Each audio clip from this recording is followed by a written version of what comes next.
and welcome to And Equity for All, our civil rights training for federal fiscal year 2024. This will satisfy your continuing your training requirements for civil rights. I will be sending out a sign-in log or an attendance log to your directors. So please work with your directors to make sure that your name gets on the attendance log so that we can get those back in our records. This slide presentation that we are about to see was created by California WIC and has been adapted for the use of Maine WIC. Please, if you're having connectivity issues, turn your cameras off. We know that that helps. If you have any questions, unmute yourself if you feel comfortable doing that, or go ahead and raise your hand or pop something into the chat. I can see all of that, so I should be good to go. And let's begin.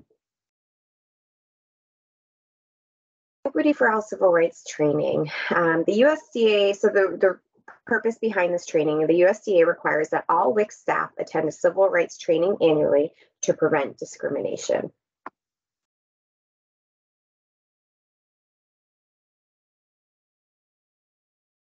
What are civil rights? Our society was built on rights for the people and by the people. The Declaration of Independence mentions inalienable rights. We have constitutional and we have civil rights.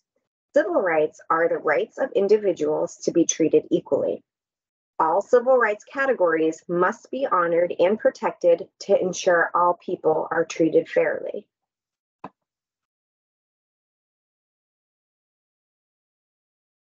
Protected categories. The protected categories are mandated by the state and federal laws. So Maine requires this as well as the federal government.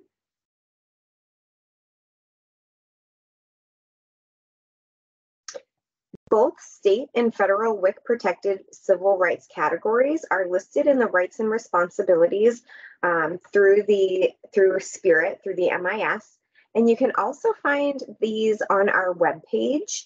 If you look in the left-hand tab, there's navigation and it's under civil rights or non-discrimination. And you can also find this in the rights and responsibilities on the WIC Shopper app.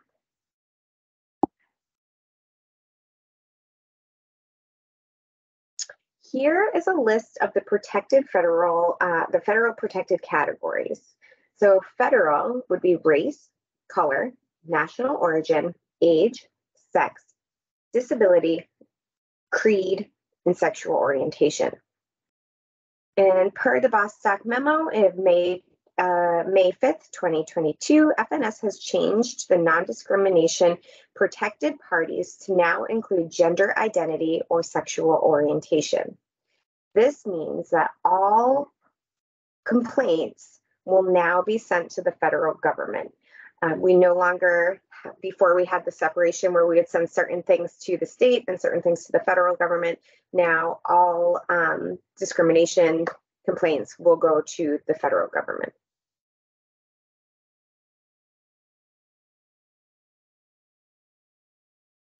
And these are definitions of the protected categories. So race, an individual belonging to one of the acceptable anti-oppression groups, and the protection based usually on physical characteristics that a person is a member of a racial group, color of the skin, national origin, the country or part of the world that an individual or his or her ancestors are from, age, and as you can see, you can go ahead and read these, and I'll send out the slides as well so you have them after. Please do note in here under sex, this does include gender identity, sexual orientation, along with the previous definition that included sexual harassment, pregnancy, childbirth, and breastfeeding.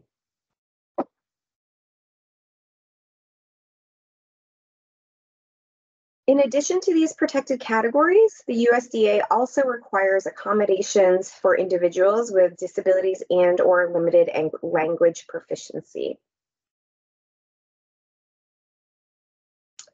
The Americans with Disabilities Act, the ADA, is the most comprehensive federal legislation that protects discrimination against people with disabilities. Who is protected by the ADA? ADA protects individuals with disabilities. A disability is a physical or mental impairment that substantially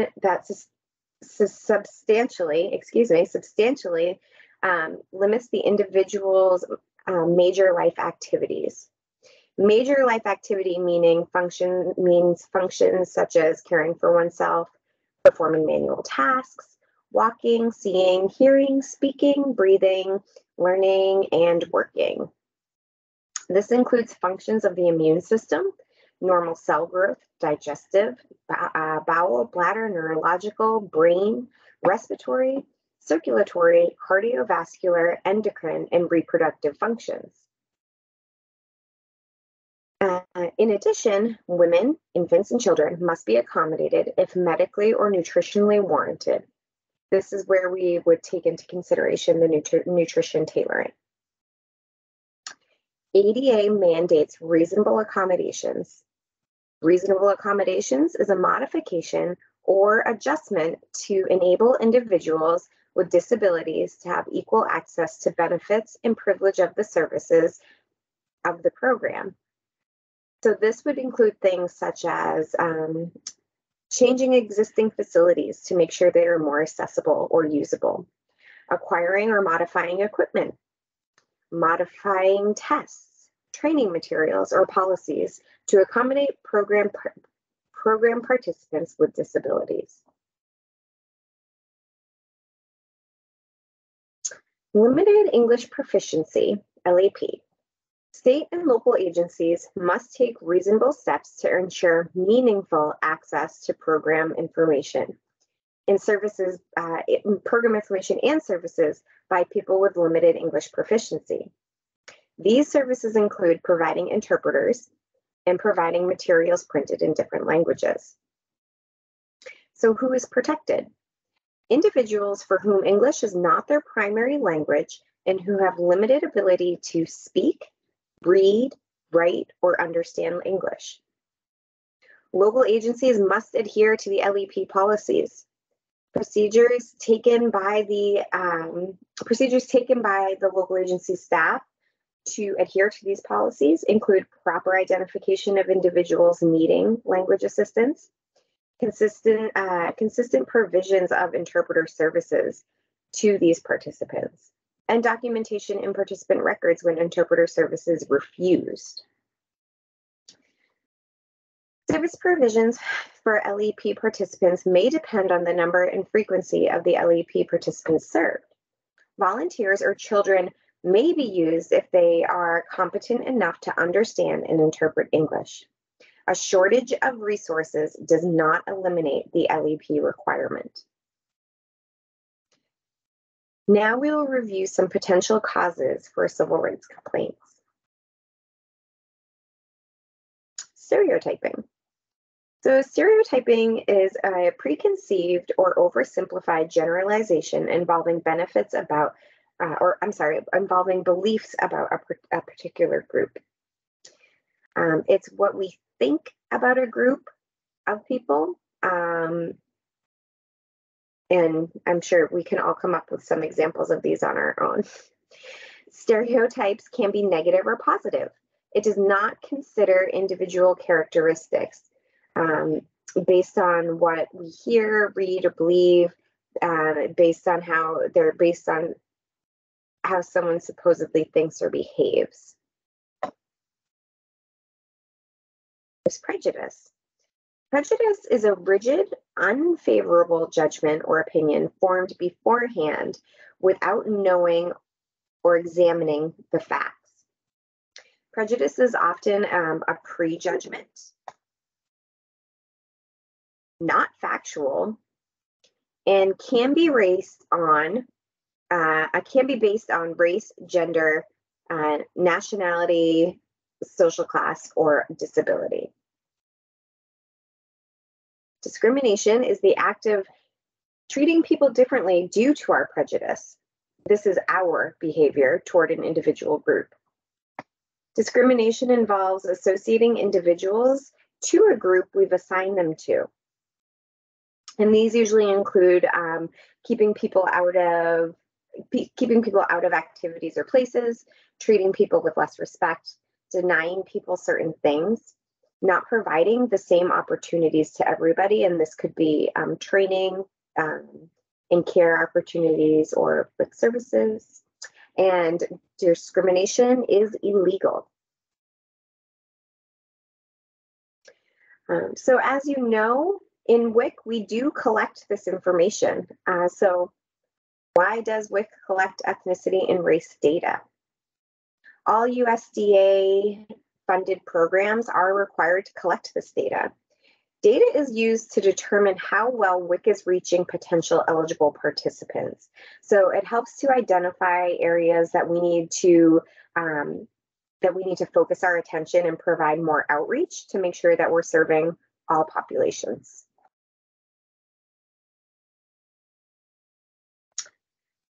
USDA requires WIC to tell participants that the collection of this information is strictly for statistical reporting requirements and has no effect on the determination of their eligibility of WIC benefits. So please note, when you have an applicant that does not want to self-identify racial or ethnicity data, your staff member or the staff member shall inform the applicant or participant that race and ethnicity will be recorded using visual observation in order to record the information as accurately as possible. If a participant asks how the data is used, you can simply explain that the information is used by the USDA to determine how effectively WIC is reaching minority groups and to identify where additional outreach is needed. Customer service and conflict resolution. We can often prevent conflicts from occurring by providing excellent customer service to our participants during individual consultations, during group education, front desk contact and phone calls, and using language and signage and outreach in our outreach materials. First, we want to be patient and be polite. Listen with presence and compassion. Avoid sarcasm. Be empathetic. And do not be afraid to ask for help to resolve a situation. Smile whenever possible and apologize where appropriate. To avoid offending anyone, be open to valuing other person's opinions. Do not feel you have the need to have the last word. Treat everyone the same, no matter who they are, how they look, how they act. Impose policies that impact all people the same and treat everybody with dignity and respect. While many conflicts can be resolved using these strategies, your safety is the #1 priority. So please remember to be safe, call 911 if needed, and to trust your instincts.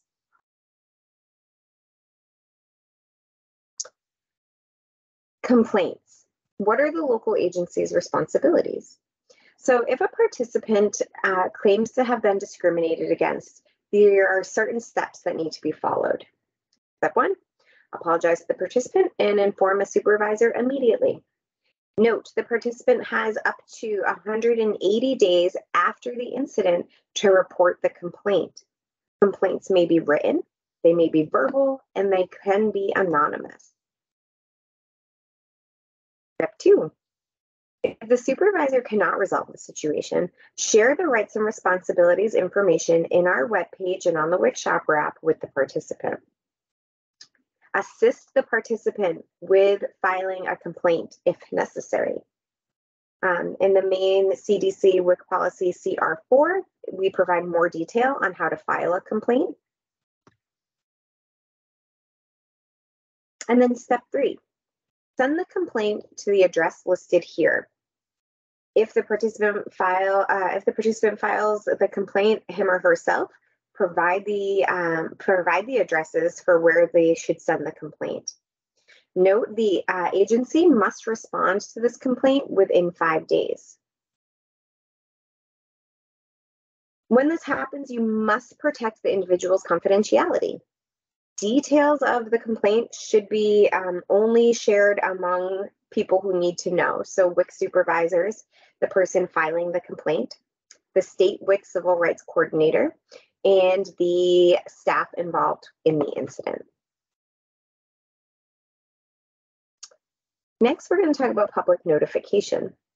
So public notification, the federal law requires WIC programs to inform potential WIC applicants or participants about program availability, rights and responsibility, non-discrimination policies, and the complaint process. USC also requires that posters are placed with where easily visible. Agencies should check their "And Justice for All" posters to ensure that they have the most correct version. The most correct version is in 2022.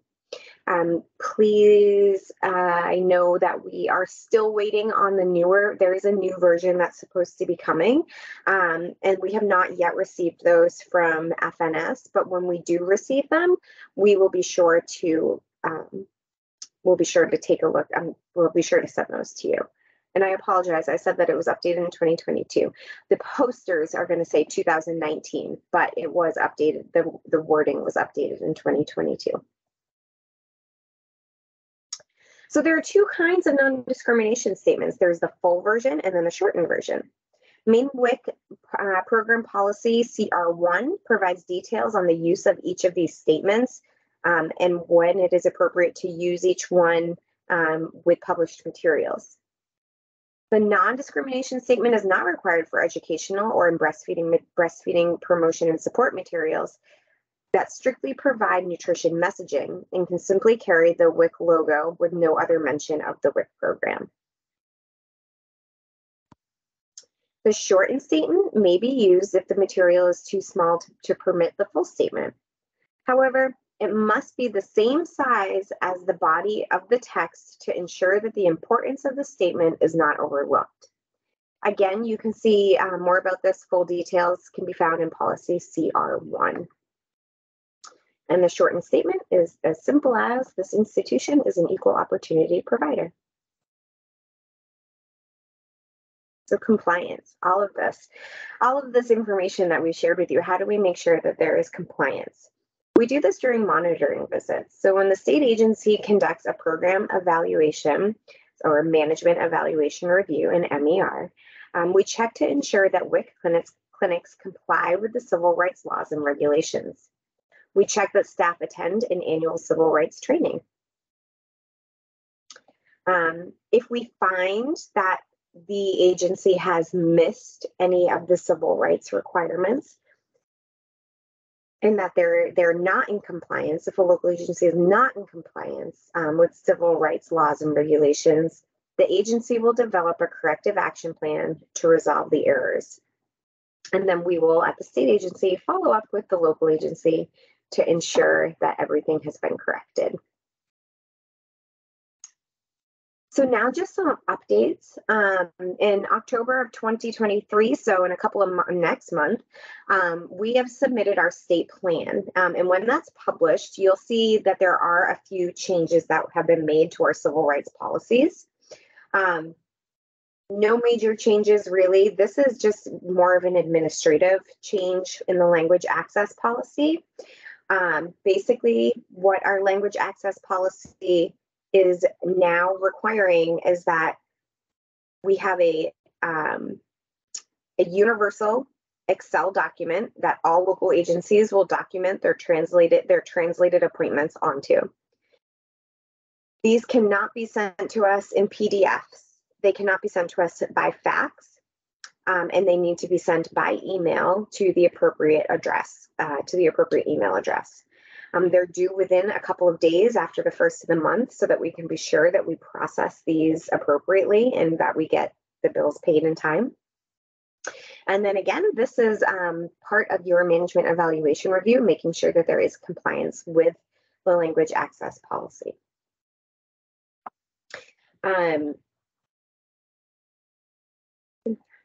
Yes, we need them within 3 business days after the first of the month. They're to be sent directly on that document. And oh, the other thing that I failed to mention was that they cannot be handwritten. Everything has to be consolidated into one Excel document per local agency. So if you have interpreter logs, interpreted appointments, please make sure that you're sending one log per agency. But other than that, our civil rights policies have not changed. It's just that one policy. Does anybody have any questions? Perfect.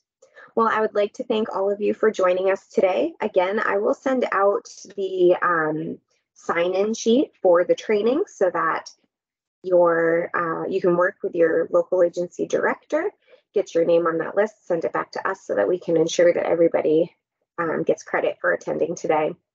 I'll post this on our YouTube page, and if you have any questions, as always, please feel free to reach out to me or anybody at the state agency, and have a great day.